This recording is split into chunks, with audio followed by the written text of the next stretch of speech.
तो यार यूट्यूब के इतिहास में पहली बार यहाँ पर देखिए अभी कल एग्ज़ाम हुआ और आज एग्ज़ाम हो चुका है। और यहाँ पर देखिए रेलवे ग्रुप डी का जो एग्ज़ाम का पैटर्न कैसा है उसके बारे में बात करेंगे। कट ऑफ जो है आज और कल के बेस पे जारी कर दी गई है, सब कुछ बताएंगे, डिटेल्स में बताएंगे मेरे मित्र। केवल आपको अपना 5 मिनट यहाँ पे खर्च करना है। फिर अगर आपका एग्ज़ाम हो चुका है फिर भी आप रिलैक्स रहिए, एग्ज़ाम होगा तो उसके लिए आप तैयारी मजबूत कर लीजिए। क्या अधिक प्रश्न आ रहे हैं, क्या कम आ रहे हैं, क्या आपको पढ़ना चाहिए, सब कुछ आज हम आपको बताएंगे मेरे मित्र। चलिए शुरू करते हैं इस वीडियो को। यहाँ पर देखिए तो यार यहाँ पर देखिए हम लोगों ने कई हमारे मित्रों ने मिलकर कई अध्यापकों से बातचीत करने के बाद, कई जो छात्र विद्यार्थी जो है एग्ज़ाम दे चुके हैं उनसे बात करने के बाद हाँ कैसे क्या है सब कुछ आपको बताएंगे मेरे मित्र।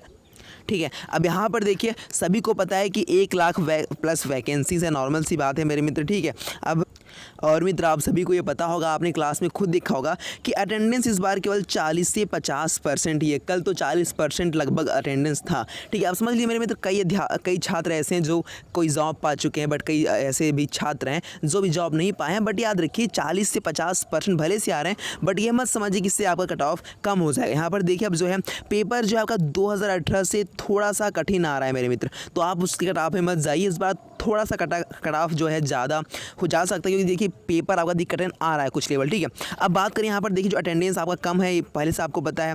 अब यहाँ पर देख लीजिए मेरे मित्र, मैथ में आपका सेफ स्कोर कितना होना चाहिए। आपको पता है कि मैथ में आपके 25 प्रश्न आते हैं। ठीक है, जिसमें से इस बार जो है एडवांस मैथ के लगभग 5 क्वेश्चन आपका एडवांस मैथ का मिल ही जा रहा है। ठीक है, और आपका अर्थमेटिक का लगभग ठीक ठाक आपका 20 क्वेश्चन मिल रहा है। अगर आप जो है मैथ में जो है अगर आपका 18 से 20 के बीच में अगर आप हैं मैथ में, याद रखिए 18 से 20 के बीच में अगर आप मैथ में हैं तो आप समझिए आप सेफ स्कोर में चल रहे हैं। अब बात कर लेते हैं मेरे मित्र, यहाँ पर देखिए रीजनिंग की बात करते हैं। रीजनिंग में कैसे क्या है सब कुछ आपको बताएंगे। यहाँ पर देखिए रीजनिंग में आपका देखिए जो रीजनिंग का 60% पोर्सन है मेरे मित्र वो पिछले वर्ष के आधार पे है। जो स्टडीज़ किया गया कई छात्रों से बात करके, तो जो 60% प्रश्न हैं वो पिछले वर्ष की तरह हैं, और जो 30 से 35 जो 40 प्रश्न हैं प्रश्न है वो लगभग यार आपका बैंकिंग लेवल का प्रश्न है। पजल वगैरह हो गया, साड़ी के वाले प्रश्नों में जो थोड़ा टाइम लेंथी टाइप के होते हैं और थोड़ा हार्ड पड़ता है। तो ये समझिए अगर आप जो है रीजनिंग जो है इस बार थोड़ा इसका मेरिट हाई आ सकता है। अगर आपका रीजनिंग में 23 से 25 आप करके आएंगे या फिर करके आए हैं तो समझ लीजिए आपका जो है यहाँ पे तय है। अब बात करेंगे साइंस के बारे में। यहाँ पर देखिए जो साइंस के बारे में, तो साइंस में फिजिक्स के क्वेश्चन सबसे अधिक हैं, फिर केमिस्ट्री के हैं, फिर बायो के हैं। ठीक है, अब यहाँ पर देखिए अगर आप जो है फिजिक्स में जैसे आपका लेंस का पोर्शन हो गया, आपका दर्पण का पोर्शन हो गया, ठीक है, और आपके जो ये सब परमाणु वगैरह जो ये सब एटॉमिक नंबर वगैरह इस टाइप की चीज़ जो हैं इस सब के बारे में इस बार ज़्यादा प्रश्न पूछे गए हैं। और आपको पता है कि साइंस का केवल 25 प्रश्न उसमें पूछा जाता है। तो अगर आप जो है साइंस में मेरे मित्र अगर 13 से 16 प्रश्न करके आते हैं, एक एवरेज मान लीजिए अगर आप 13 से 16 के बीच में, क्योंकि आपका जो है किसी का फिजिक्स मजबूत होता है तो केमिस्ट्री नहीं होता, बायोलॉजी होता है तो फिजिक्स नहीं होता, ऐसा होता है मैं मानता हूँ। और सभी प्रश्न तो आप नहीं कर पाएंगे कोई कितना भी पढ़ा लिखा क्यों ना हो। तो अगर आप 13 से 16 के बीच में है तो आप सेफ स्कोर में हैं। और जी को आपको पता है कि आपका देखिए जो है जी के 20 प्रश्न आते हैं, उसमें करंट अफेयर्स भी आता है। आप देखिए करंट अफेयर्स की बात करें तो आपका देखिए खेल कूद से यहाँ पे ज़्यादा से ज़्यादा आपको देखने को मिल रहा है। ठीक है, अब यहाँ पे देखिए आपका मतलब जी के तो है जो कि जी के अथाह होता है, आप सभी को पता है। तो 10 से 13 यहाँ पे लगभग सभी छात्रों का जो एक एवरेज माना जाए तो 10 से 13 सभी छात्र इसके बीच में हैं या फिर इससे कम हैं। अधिकांश छात्र जो है 10 से 13 के बीच में है, बट 13 से ऊपर कोई गया है जो कि यहाँ पे मानक लेने लायक नहीं रह गया। अब यहाँ पर देखिए सबको पहले हम काउंट कर लेते हैं। और हाँ पहले हम बात कर लें जो सबसे इंपॉर्टेंट है नॉर्मलाइजेशन के बारे में। ये सबसे अहम पार्ट होता है इस पेपर का। तो नॉर्मलाइजेशन थोड़ा बहुत ही होगा, क्योंकि जो प्रश्न रखे जाएंगे ना मित्र आज और कल में बहुत थोड़ा सा 0.1% का ही अंतर होगा, जो कि ये बहुत कम होता है। तो आप उसके चक्कर में ना रहिए मेरे मित्र। ठीक है, अब यहाँ पर देखिए अगर आपने मैथ में 18 से 20 कर लिया है, रीजनिंग में 23 से 25 कर लिया है, साइंस में 13 से 16 कर लिया है, जीके में 10 से 13 कर लिया, क्या अभी इसकी बात कर रहे हैं अभी और कहीं मत देखिए, यहाँ पर देखिए।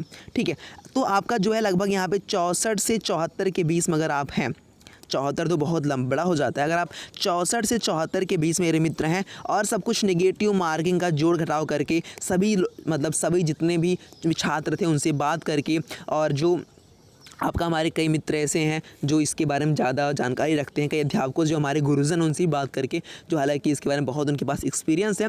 तो सब कुछ यहाँ पे देखिए, अगर आपका सब कुछ कट-ऑफ तैयार किया गया है और पिछली बार भी जब भी तैयार किया जाता है केवल पॉइंट से ही पीछे होते हैं, 1-2 अंक से ही पीछे होते हैं। तो यहाँ पर देखिए, अगर आप जनरल हैं, अगर आप 66 प्लस हैं तो आपका यहाँ पे तय तब है अगर जो जिस तरीके से पेपर इस समय आ रहे हैं, लगातार इस टाइम इस तरीके से पेपर आते रहे तो 66 प्लस होगा। और आपको पता है कि पेपर हार्ड भी आता है तो नॉर्मलाइजेशन में आपका बहुत हो सकता है 67 हो जाए, उसके आगे नहीं जाने वाला है, इस बात को याद रख लीजिए।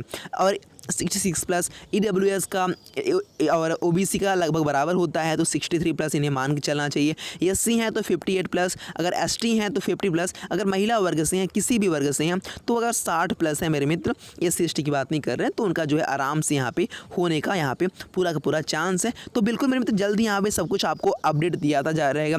जैसे और एग्ज़ाम्स होंगे और पेपर आएगा तो कुछ अगर बदलाव होंगे तो आपको बताया जाएगा, ठीक है मेरे मित्र। तो जो यहाँ पे पढ़ने को बताएगा आप उसको पढ़ाई करते लगातार। और जो जीके में देखा गया कि आपका जो विविध से प्रश्न आते हैं, जीके में आपका विविध से प्रश्न ज़्यादा देखने को मिला है मेरे मित्र। बट जो भी है मेरे मित्र, आप पढ़ाई करते रहिए और जो यहाँ पे स्कोर बताया गया, अगर आप इतना करके आते हैं तो आप सेफ जोन में रहेंगे। नॉर्मलाइजेशन अगर होता है तो 1-2 नंबर का आगे पीछे होता है, तो आप उसके चक्कर में मत पड़िए मेरे मित्र। तो यहाँ पे आप इसको स्क्रीनशॉट रख के ले लीजिए, जब एकदम सरकार जारी करेगा मेरे मित्र तब आप इससे मैच कराइएगा, तो आपको लगेगा कि हाँ अनिताएं क्लासेस ने क्या दिया है और क्या सेम वही मैच हुआ है मेरे मित्र, ठीक है। तो आज के लिए बस इतना ही। अगर वीडियो पसंद आई हो तो इसे लाइक कर दीजिए, सब्सक्राइब कर लीजिए, जल्दी ही यहाँ पे सब कुछ अपडेट आपको दिया जाएगा, ठीक है मेरे मित्र। और अपने मित्र के पास भी शेयर कर दीजिए जो रेलवे ग्रुप डी से थोड़ी सी एग्ज़ाम दे रहे हैं, तो उनको जो इससे लाभ मिल सकता है और उनके अंदर कॉन्फिडेंस भी आ सकता है मेरे मित्र। फिर मिलेंगे नेक्स्ट वीडियो दोस्तों। जय हिंद दोस्तों, नमस्कार, वंदे मातरम।